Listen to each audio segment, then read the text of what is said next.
Assalamualaikum warahmatullahi wabarakatuh. Kembali lagi dengan saya Karina Pratiwi yang akan membahas tentang sumber hukum Islam, yaitu Al-Quran, As-Sunnah, dan Ijtihad. Pengertian Al-Quran. Al-Quran adalah wahyu Allah yang diturunkan kepada Nabi Muhammad SAW. Al-Quran menurut istilah terminologi ialah firman Allah yang berbentuk mukjizat, diturunkan kepada Nabi terakhir, yaitu Nabi Muhammad SAW, melalui malaikat Jibril yang tertulis di dalam Mushaf, yang diriwayatkan kepada kita dengan mutawatir, merupakan ibadah bila membacanya. Dimulai dengan surat Al-Fatihah dan diakhiri dengan surat An-Nas. Fungsi dan peranan Al-Quran. Fungsi dan peranan Al-Quran adalah wahyu Allah yang berfungsi sebagai mukjizat bagi Rasulullah Muhammad SAW, sebagai pedoman hidup bagi setiap muslim dan sebagai korektor dan penyempurnaan terhadap kitab-kitab Allah yang sebelumnya dan bernilai abadi. Nama-nama Al-Quran sebenarnya memiliki banyak, tetapi di sini saya akan menyampaikan 5, diantaranya yaitu Alkitab. Al-Quran sering disebut sebagai kitab Allah, artinya kitab suci Allah Subhanahu wa Ta'ala. Alkitab juga bisa diartikan yang ditulis. Al-Furqan. Al-Furqan artinya pembeda, maksudnya yang membedakan antara yang hak dan yang batil. Al-Zikr. Al-Zikr berarti pemberi peringatan, maksudnya yang memberi peringatan kepada manusia. At-Tanzu'ul artinya yang diturunkan, maksudnya Al-Quran diturunkan oleh Allah Subhanahu wa Ta'ala pada Nabi Muhammad SAW melalui perantaraan malaikat Jibril untuk disampaikan kepada seluruh umat manusia. Asy-Syifa artinya penawar, diturunkan kepada manusia, telah disifatkan sebagai penyembuh dan penawar bagi umat manusia.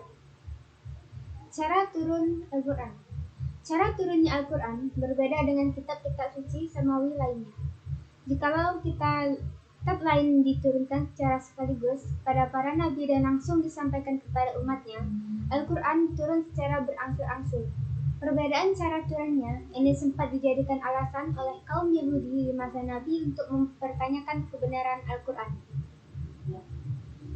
Tujuan penurunan Al-Quran secara bertahap adalah agar ayat-ayat tersebut masuk secara kuat di dalam hati dan otak kaum muslimin. Setiap ayat menjadi sangat kontekstual karena diturunkan dalam situasi yang relevan. Setiap kali muncul masalah yang berkaitan dengan umat Islam, maka untuk menyelesaikannya ayat atau surat diturunkan. Peristiwa itu disebut dengan asbabun nuzul. Tujuan lain dari penurunan secara bertahap adalah agar Al-Quran bisa dihafal dengan mudah. Ini terkait dengan supaya menjaga Al-Quran sebagai kitab suci abadi. Setelah Al-Quran turun, Allah tidak akan menurunkan kitab suci apapun. Karena itu, Allah Subhanahu wa Ta'ala merancang secara rapi cara-cara agar Al-Quran bisa disampaikan dari generasi ke generasi. Sejarah pengumpulan Al-Quran. Al-Quran melalui 3 fase pengumpulan, yaitu di zaman baginda Nabi Muhammad SAW, di zaman Khalifah Abu Bakar radhiyallahu anhu, dan di zaman Khalifah Utsman radhiyallahu anhu. Ia merupakan satu mukjizat yang akan senantiasa hidup menjadi panduan hidup seluruh manusia yang inginkan kejayaan di dunia dan akhirat.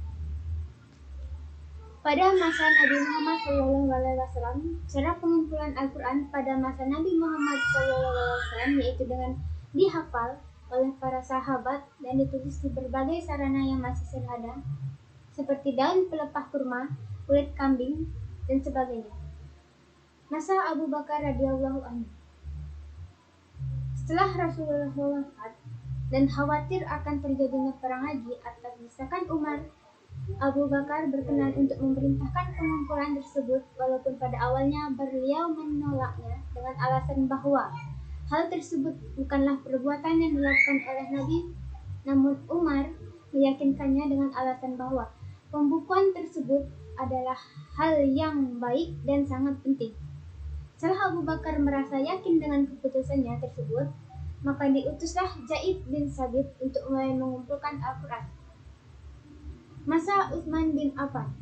Pembukuan Al-Quran surat demi surat disusun sesuai dengan ketentuan Nabi Sallallahu Alaihi Wasallam dan menggunakan sistem penyusun yang dapat menampung seluruh qiraat yang benar. Disalin beberapa kopi dan dikirimkan ke pusat-pusat pemerintahan umat Islam pada masa itu.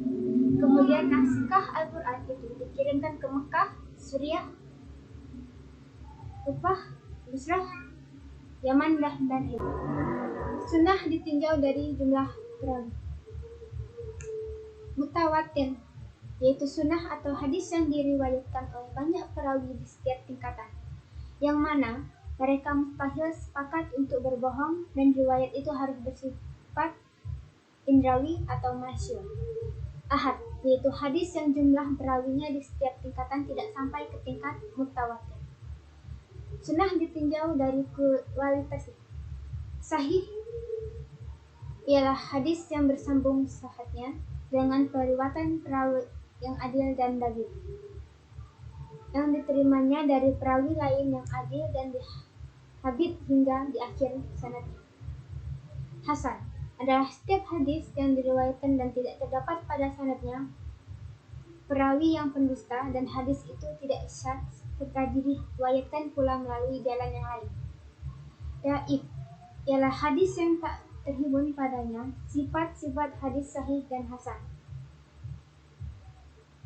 Kedudukan fungsi as-sunnah. Kedudukan as-sunnah setara dengan Al-Quran karena sunnah berfungsi sebagai penjabaran luas Al-Quran, menguatkan ayat-ayat Al-Quran, dan menetapkan hukum yang Al-Quran tidak punya. Menjelaskan pengertian ijtihad. Pengertian ijtihad. Secara bahasa, pengertian ijtihad adalah mencurahkan pikiran dengan bersungguh-sungguh, sedangkan menurut istilah, ijtihad adalah proses penetapan hukum syariat dengan mencurahkan seluruh pikiran dan tenaga secara bersungguh-sungguh. Kata ijtihad berasal dari bahasa Arab yaitu ijtihada yazidu ijtihada, yang berarti mengarahkan segala kemampuan dalam menanggung beban. Dengan kata lain, ijtihad dilakukan ketika ada pekerjaan yang sulit untuk dilakukan. Metode ijtihad ijma adalah persetujuan atau kesesuaian pendapat para ahli pada masalah di satu tempat pada suatu waktu.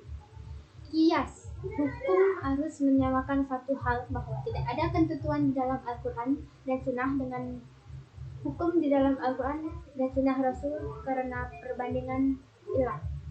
Istidlal adalah untuk menarik kesimpulan dari dua hal yang berbeda. Masalin al-murham adalah Masalin al-murham adalah sebuah cara untuk menemukan hukum dari suatu hal yang tidak memiliki ketentuan baik di dalam Al-Quran maupun dalam kitab-kitab hadis berdasarkan pertimbangan manfaat masyarakat atau kepentingan publik. Istihsan adalah cara untuk menentukan hukum dengan menyimpang dari ketentuan yang ada untuk keadilan dan signifikasi sosial atau cara untuk membuat keputusan yang tepat sesuai dengan keadaan. Istisab, hukum suatu isu harus menetapkan sesuai dengan keadaan seluruhnya sampai pada bukti untuk mengubahnya. Urf atau adat istiadat ialah tidak bertentangan dengan hukum Islam, masih dapat dikonfirmasi harus berlaku untuk masyarakat yang bersangkutan. Oke, sekian yang bisa saya sampaikan tentang penjelasan sumber hukum Islam. Jika ada salah dan kekurangan, saya minta maaf yang sebesar-besarnya. Saya akhiri. Wassalamualaikum warahmatullahi wabarakatuh.